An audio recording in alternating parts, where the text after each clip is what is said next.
भाई देखो, प्यार से हम दादा ही कहते हैं, और पंडित जी जितने भी हैं सब ने, हम और बालक ने भी दादा कहाँ हरियाणा में तुमने फेरा है, और वो तो था। एक्चुअली ये डिसीजन मेरा था दादा लक्ष्मी, क्योंकि इन्होंने बोला था किसी ने पंडित जी भी लिख दो या पूरा लक्ष्मी चंद लिख दो, तो मैंने कहा लक्ष्मी में एक बच्चा आता है होगा।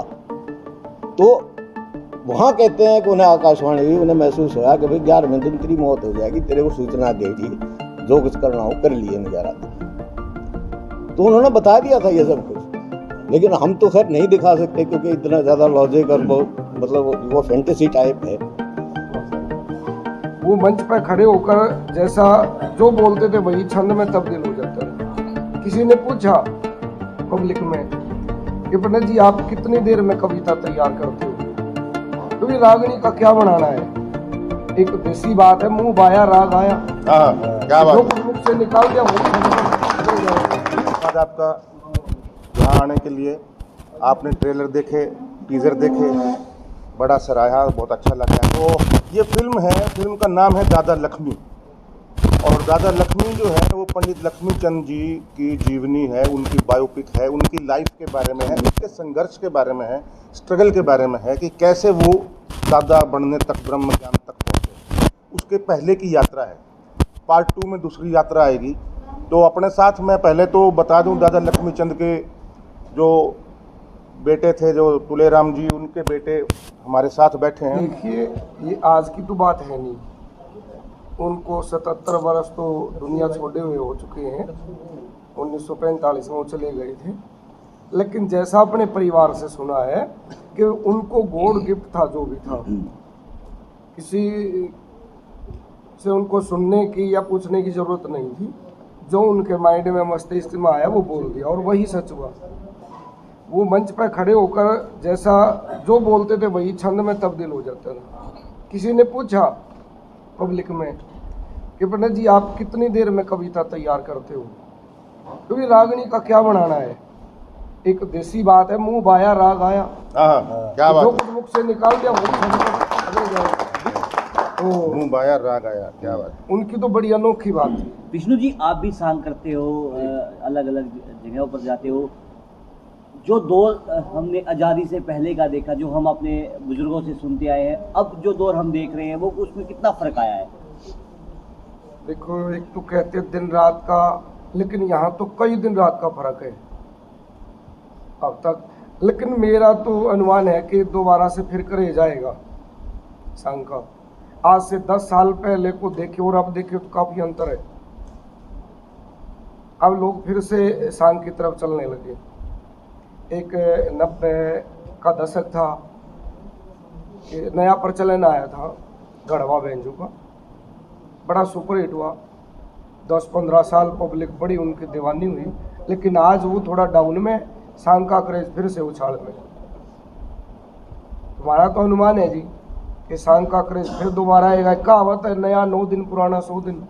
भाई देखो, प्यार से हम दादा ही कहते हैं, और पंडित जी जितने भी हैं सब ने, हम और बालक ने भी दादा कहाँ हरियाणा में तुमने फेरा है, और वो तो था। एक्चुअली ये डिसीजन मेरा था दादा लक्ष्मी, क्योंकि इन्होंने बोला था किसी ने पंडित जी भी लिख दो या पूरा लक्ष्मी चंद लिख दो, तो मैंने कहा लक्ष्मी में एक बच्चा आता है छोटा। अरे लक्ष्मी फिर बात गया, लक्ष्मी लक्ष्मी लक्ष्मी, पूरी फिल्म में लक्ष्मी लक्ष्मी हो जाए, और दादा जो है वो ब्रह्म ज्ञानी दादा। तो मैंने कहा दोनों मिक्स हो जाएंगे तो अच्छा रहेगा, और मेरे को अच्छा लगा दादा लक्ष्मी। हाँ जी, प्लीज आप कुछ बोल रहे थे। देखो, मैं तो ये कहना चाहूँगा जी कि हमारे से जो पहली पीढ़ी थी और उनसे जो पहली पीढ़ी थी, यानी कि मेरे पिताजी या मेरे दादाजी, वहाँ तक की नॉलेज हमें है, ज्ञान है हमें। और वो दोनों पीढ़ियाँ जो थी बहुत पवित्र आत्माएं होती थी। तब लाग लपेट और ये सब कुछ नहीं होती थी, तो उनको सब कुछ अगत जो है ना महसूस हो जाता था। अब आप देखो, मांगे राम जी थे, कितने बड़े गायक कलाकार हुए, उनने अपनी मौत बता दी थी। कहाँ भाई गंगा जी के जांगा उड़े पवित्र स्थान पर मेरी मौत होगी, पहले बता दी थी।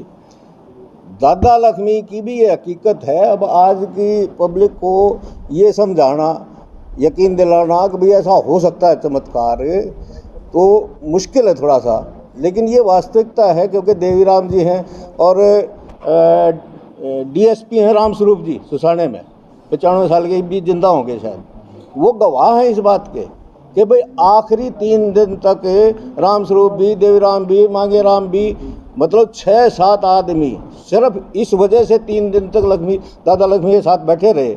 अब उन्हें पहले बता दी थी 10 दिन पहले, उनकी 12 दिन पहले तबीयत खराब हुई थी और वो जमुना जी के किनारे जाकर एकांत में और मतलब प्रभु का नाम लेने लगे, अब के मैं अलग होने वाला है। तो जमुना जी के किनारे भी, इस किनारे में बैठे थे, उन्हें आंख बंद करे ने महसूस हुआ कि उस किनारे से एक गऊ जो है उतरी है जमुना जी में और वो आ रही है, इधर निकली है उस, और कत्ती जो सारा आ गया, बोला ऊपर चढ़ गई मेरे। जब उनकी आंख खुली तो देखा तो वास्तव में गऊ थी, पाँव पकड़ लिए, बोला कि आप गऊ माता हो, अब जमुना माई हो, अब कुछ और मैंने बताओगा। तो वहाँ कहते हैं कि उन्हें आकाशवाणी हुई, उन्हें महसूस हुआ कि भाई 11वें दिन तेरी मौत हो जाएगी, तेरे को सूचना दे दी, जो कुछ करना हो कर लिए इन 11 दिन। तो उन्होंने बता दिया था ये सब कुछ, लेकिन हम तो खैर नहीं दिखा सकते क्योंकि इतना ज़्यादा लॉजिक और मतलब वो फैंटेसी टाइप है। तो मतलब मेरा कहने का ये है कि वो बहुत पवित्र आत्माएं थी। और भाई फिल्म तो छोटी सी बात है यार, इतनी बड़ी पर्सनैलिटी के लिए फिल्म तो छोटी सी बात है, ये तो भाई की दिलेरी है। और भाई हम तो भाई सच्चे मन से श्रद्धांजलि देना चाहते हैं उस हरियाणा के महान कलाकार को। 100 साल तक जादू कायम है। 36 लाख रुपए आंकड़े बताते हैं उस वक्त दान किया था उन्होंने, 36 लाख रुपए। आप सोच के देखो, ये जो धर्मशालाएं, गौशालाएं कितनी जो बनवाई हैं, 36 लाख रुपए दान देना, और गरीबी से उठा हो गया एक आदमी 36 लाख रुपए कमाओ और दान दे दे। आंकड़े बताते हैं, बिल्कुल कलेक्शन किया उन्होंने। और शुरू में क्या दी थी, बुला रहा 36 जात है, एक जात 1-1 लाख रुपये भी करने लगे तो 36 नहीं हो जाएंगे के, है जी। मांगे राम थे, मांगे राम ने जब नहीं देखा कि भाई अछूत लोग हैं, पानी पीना हुआ है कुएं पे, और भाई जनानी खड़ी रहे हैं, उन्हें पानी नहीं मिलता, 90 कुएं बनवाए साहब, 90 कुएं। ये वजह है कि जिसकी वजह से वो लोग पुज रहे हैं। 100 साल तक उनका जादू खत्म नहीं हो रहा। कलाकार आवे हैं, जावे हैं, कुछ भी करे हैं, वो यूं के यूं कायम है, मतलब नीम के पत्थर है। और मैं दावे के साथ कह सकता हूँ सर, ये फिल्म जो है ना, मतलब मैं नहीं कहता आर्थिक दिशा से, आर्थिक दृष्टिकोण से क्या रहेगा, ये मैं नहीं कहना चाहता, लेकिन हाँ हरियाणा के लिए ये माइलस्टोन होगा, एक संगे मील, मतलब मील का पत्थर साबित होके रहेगी ये फिल्म। क्योंकि इतनी बढ़िया और इस तरीके से बनाना भाई, जिस तरह से यशपाल भाई ने मतलब जान लड़ाई है ना, मतलब समझो कि रोंगटे खड़े हो जाता है, आंखों में पानी आ जाता है मेरे जब इसका हाल याद करूँ मैं। 48 डिग्री टेम्परेचर में नो बावड़ा इतनी पागल जुनूनी एकदम से, मतलब इनके ही दिमाग में था जो कुछ था। हम तो नहीं बतलाया करते, रामपाल जी साथ ही थे, हम तो नहीं हरते मौका बिरहण की बन लाग रहा भाई ये करा करते, कितना ही एक्स्ट्रा शूट कर लिया, भागो ये करो वो करो, खाना नहीं पीना नहीं, हमने देखा भाई कई साल तो। गुरुमान सिंह की जय, राजूमान जी की जय, यशपाल सर की, रामपाल कलाल सर की, गुरु सिंह नंबरदार की की जय।